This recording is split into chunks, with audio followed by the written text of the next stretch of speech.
오늘 함께 보실 말씀은 누가복음 9장 57절부터 62절까지의 말씀입니다. 누가복음 9장 57절부터 62절까지의 말씀입니다. 하나님의 말씀입니다.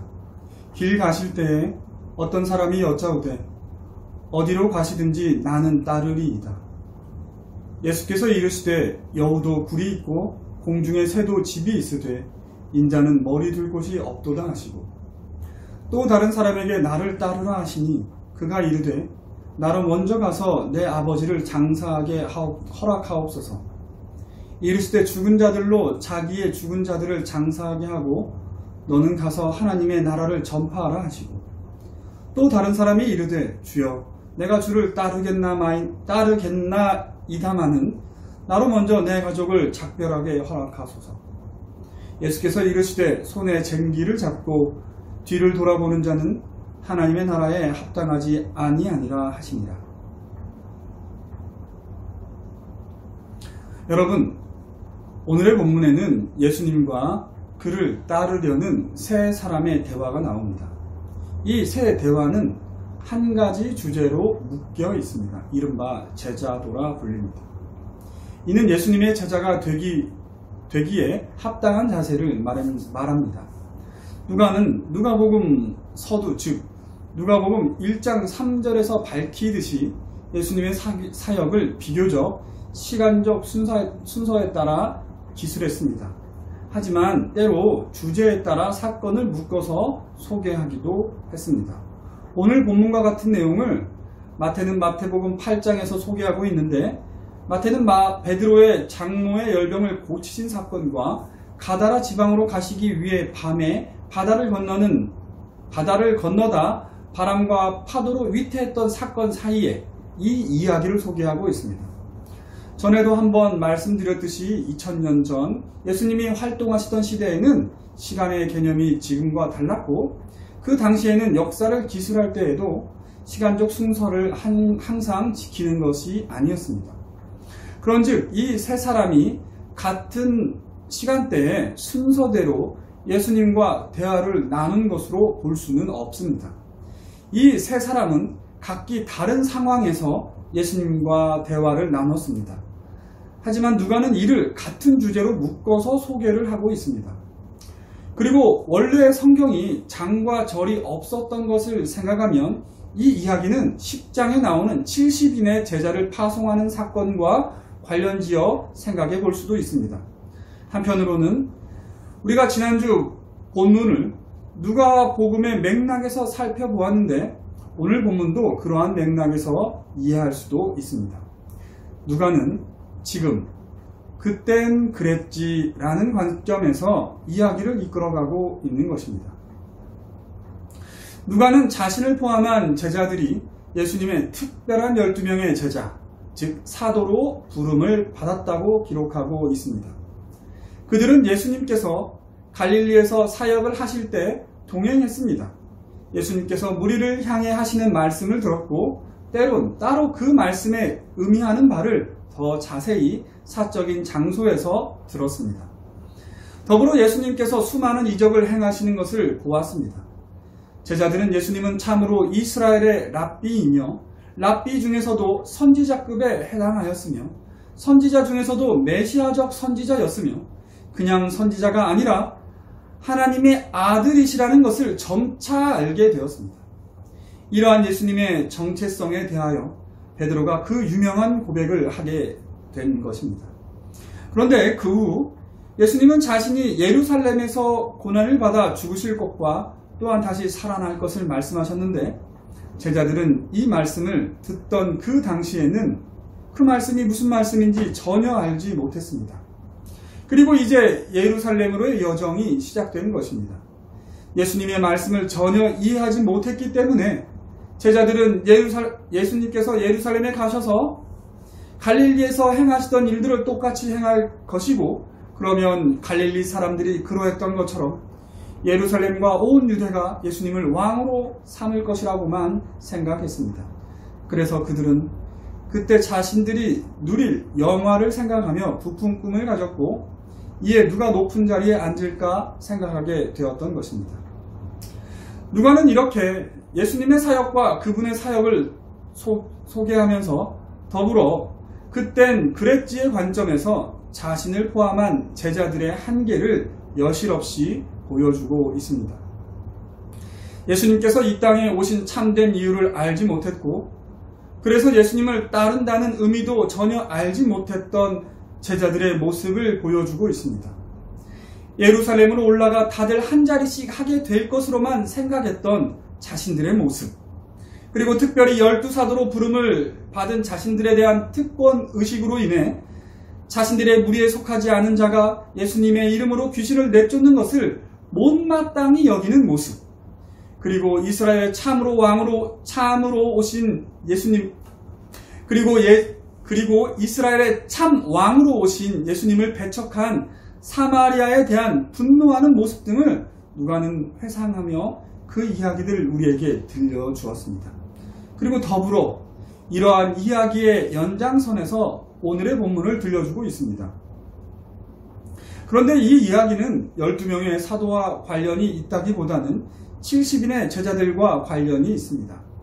물론 우리는 오늘 본문에 나오는 세 사람이 결국 예수님을 따르는 제자가 되어 70인의 제자에 속하였는지, 혹은 그렇지 않고 결국 예수님을 따르지 않았는지는 알 수가 없습니다. 누가는 12명의 사도들 외에도 예수님의 제자로 부름을 받거나 스스로 예수님의 제자가 되겠노라고 자청하여 나온 제자들이 있었다라는 것을 소개하고 있는 것입니다. 그리고 그때 예수님께서 그들과 나눈 이야기를 여기에서, 즉 이러한 맥락에서 소개하고 있는 것은 오늘 본문의 대화의 의미를 그 당시에는 무슨 말씀인지 알지 못했다고 고백하고 있는 것입니다. 예수님을 따른다는 의미를 예수님께서 친히 이렇게 말씀하셨는데, 제자가 된 우리는 그 당시에는 예수님께서 예루살렘에 올라가 고난을 받으실 것이라는 말씀과 마찬가지로 이 예수님을 따른다라는 의미를 전혀 이해하지 못했었다고 고백하고 있는 것입니다. 12명의 사도들 뿐만 아니라 70인의 제자들 역시 마찬가지였다고 고백하고 있는 것입니다. 갈릴리에서 사역할 때뿐만 아니라 예루살렘으로 올라가는 그 길에서도, 나아가 예루살렘에 입성하는 그날까지도 12명의 사도뿐만 아니라 70인의 제자들도, 그리고 예수님을 따르던 모든 사람들이 예수님을 따른다는 것의 의미를 몰랐다고 고백하고 있는 것입니다. 물론 12명의 사도와 70인의 제자들은 자신들이 이러한 제자도를 분명히 따르고 있다고 착각하기도 했습니다. 부자 청년이 결국은 자신의 재물로 말미암아 근심하며 돌아갔을 때 베드로가 한 말을 보십시오. 누가복음 18장 28절부터 30절입니다. 베드로가 여짜오되 보옵소서, 우리가 우리의 것을 다 버리고 주를 따랐나이다.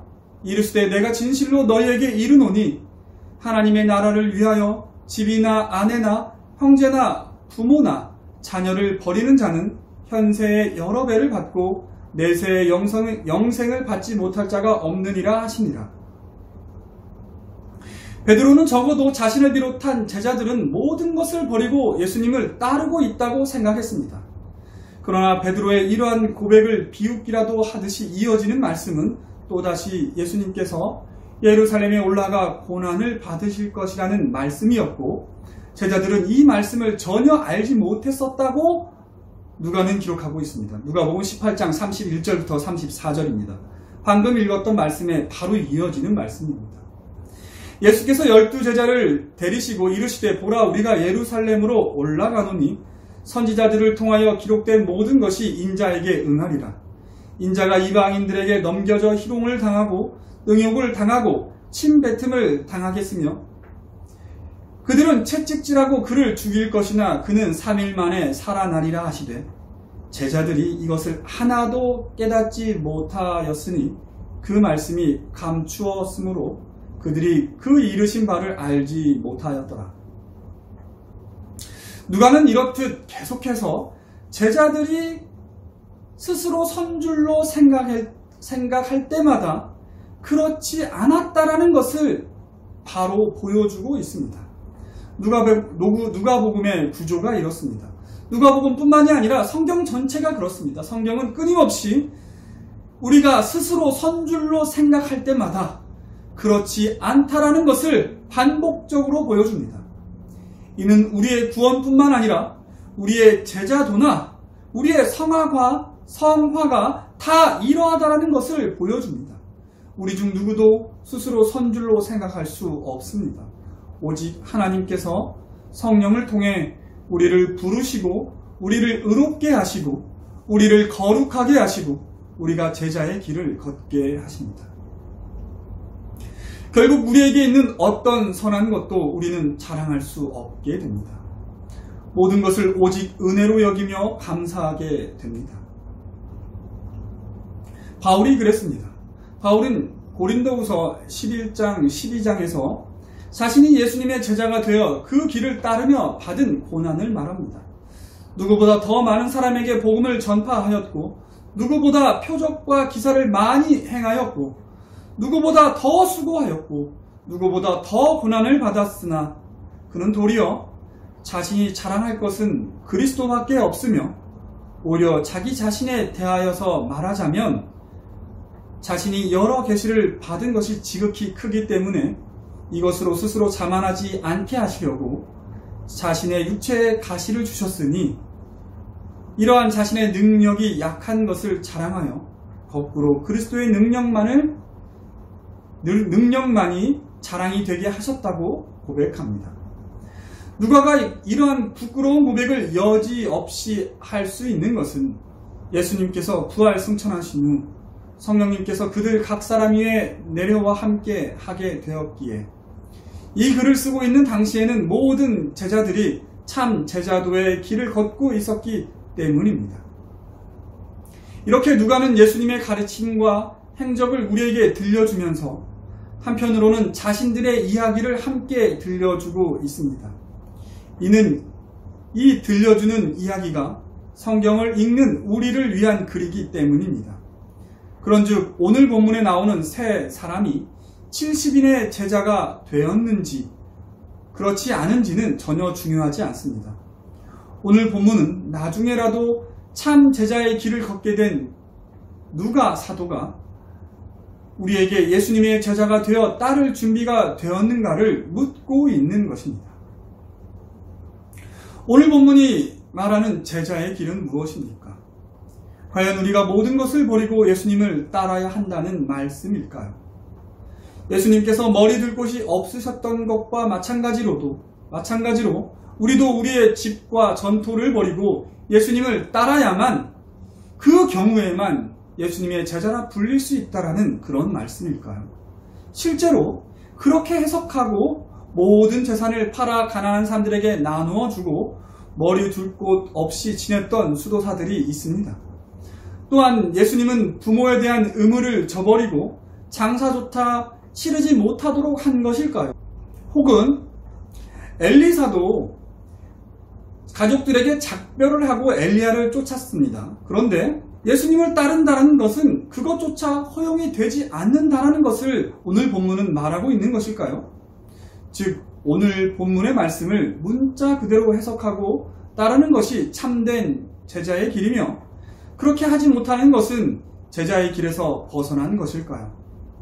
지금도 그렇게 해석하는 개인들과 단체가 있기도 합니다. 만약 그들이 진리를 벗어난 이단의 현혹에 빠져서 그랬다면 분명히 문제가 있지만 그렇지 않다면 우리는 그들의 결단과 헌신을 폄하해서는 안 됩니다. 하나님께서는 그들에게 특별한 그러한 길을 그들에게 제시하셨고 그들이 하나님의 은혜를 따라 그 길을 간 것으로 우리는 봐야 합니다. 그러나 우리 모두가 오늘 본문을 문자적으로 따를 수는 없을 것입니다. 우리 대다수에게는 그보다는 오늘 본문이 말하는 바를 우선순위의 문제로 보는 것이 건전한 해석일 것입니다. 우리는 예수님을 따르기 위해 재산을 버리고 가족의 의무로부터 벗어날 수도 있고 우리는 예수님을 따르기 위해 재산을 선용하고 가족의 의무 안에 머무를 수도 있습니다.